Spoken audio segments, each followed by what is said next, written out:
Welcome everyone. Illustrator তৃতীয় class আপনাদের সবাইকে স্বাগতম।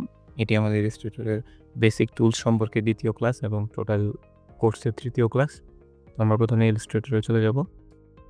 ইলাস্ট্রেটর আসার পরে আমরা আজকে আরও কিছু টুল সম্পর্কে জানবো। তো আমরা যদি প্রথমে আসি, তখন আমরা প্রথমে যে টুলটি সম্পর্কে জানবো সেটি হচ্ছে পেন টুল। যেমন আমরা পূর্ববর্তী ক্লাসগুলোতে বলেছিলাম, যদি কোনো টুলের নিচে এরকম কোনো পয়েন্ট দেখা যায় বা একটি ত্রিভুজ আকার বা একটি অ্যারো টাইপ দেখা যায়, তখন এর উপরে ক্লিক করলে আরও অনেকগুলো পয়েন্ট আসে। আমরা পেন টুল নেব। পেন টুল দিয়ে আপনারা চাইলে বিভিন্ন ধরনের শেপ তৈরি করতে পারবেন ইলাস্ট্রেটরের মধ্যে আপনাদের প্রয়োজন অনুসারে। আপনারা যখন পেন টুল ইউজ করবেন তখন তার কিছু শর্টকাট রয়েছে। তার জন্য আমরা প্রথমে এগুলোকে ডিলিট করে দেই।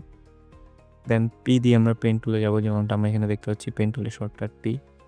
আমরা যখন একটি থেকে আরেকটি অ্যাঙ্কার পয়েন্ট নিব এবং চাচ্ছি এটি একদম স্ট্রেট লাইনে হবে, তখন আমরা একটি পয়েন্ট ক্লিক করে দেন শিফট প্রেস করলে এটি একদম স্ট্রেট লাইনে যাবে।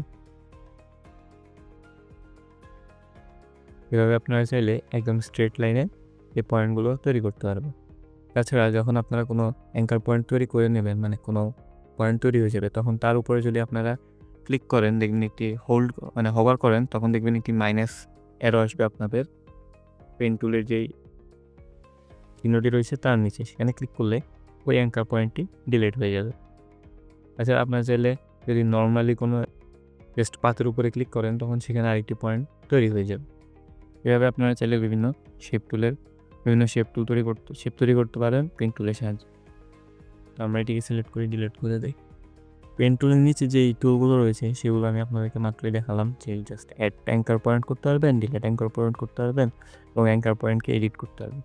আপনারা যখন একটি পয়েন্ট থেকে আরেকটি নেবেন, তখন যদি আপনারা অল্ট প্রেস করে হোল্ড করেন, তখন আপনারা যেই বারটি রয়েছে এটিকে আপনাদের মতন কাস্টমাইজ করে নিতে পারবেন, যে আপনাদের পরবর্তী অ্যাঙ্কার পয়েন্ট নিতে সুবিধা তৈরি করতে পারবেন। এবং আপনারা চাইলে এটিকে তৈরি করার পরেও মুভ করাতে পারবেন। তো এইভাবেই আপনার পেন টুল ইউজ করবেন। তো পেন টুলের পরে যদি আপনার নেক্সট টুলটি দেখি, সেটি হচ্ছে আমাদের কার্ভেচার টুল। কার্ভেচার টুলও কিছুটা পেন টুলের মতনই, কিন্তু পেন টুলে এরকম ডিরেক্ট আপনি পাত তৈরি হয়, কার্ভেচার টুলে ঠিক এমন হয় না। কার্ভেচার টুলে প্রথমে আপনি একটি পয়েন্ট নেবেন, দেন সেকেন্ড পয়েন্ট নেওয়ার পরে আপনি আপনার মতন করে অ্যাঙ্গেল তৈরি করে থার্ড পয়েন্ট তৈরি করলে একটি নতুন অ্যাঙ্গেল তৈরি হবে। দেন আস্তে আস্তে আপনি চাইলে এরকম শেপ তৈরি করতে পারবেন কার্ভেচার টুল দিয়ে। কার্ভেচার টুলের পরে আছে আমাদের শেপ টুলগুলো, যেখানে আমাদের বিভিন্ন ধরনের শেপ রয়েছে, যেমন রেক্টেঙ্গেল, রাউন্ড, রেক্টেঙ্গেল, ইলিপস টুল। তো আমরা একটি একটি করে প্রথমে যাই। তো প্রথমে রেক্টেঙ্গেল টুল, জাস্ট একটি রেক্টেঙ্গেল, এটিকে আমরা এভাবে ইউজ করতে পারি।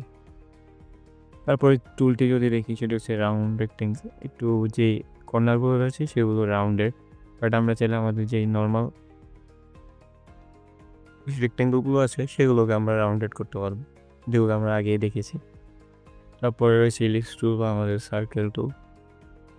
আপনারা যখন কোনো শেপ নেবেন, আমরা প্রথমে এগুলোকে ডিরেক্ট করে নিই। আপনারা যখন কোনো শেপ নেবেন, যদি চান এটি যেখান থেকে শুরু করছেন সেখান থেকেই শুরু হোক, তখন শিফট প্রেস করে নেবেন, তাহলে সমানভাবে বড় হবে। আর যদি আপনারা চান যে না, আমরা সেন্টার থেকে বড় বা ছোটো করবো, তখন এটিকে ড্র্যাগ করার টাইমে অল্ট এবং শিফট প্রেস করলে এটি সেন্টার থেকে ছোটো বড় হবে। দুইটার স্কেচ প্রায় সেম, বাট দুইটা ডিফারেন্টভাবে একটু কাজ করে আর কি।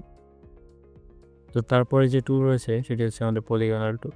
পলিগনাল টুল দিয়ে আমরা ড্র্যাগ করলে এরকম একটি পলিগন তৈরি হবে, বা এটিকে আমরা চাইলে এডিট করতে পারবো। এডিট করার জন্য আমরা প্রথমে একটি ক্লিক করব পলিগনাল টুল সিলেক্ট করে, তখন আমাদের সামনে এরকম একটি ছোট্ট লেআউট আসবে।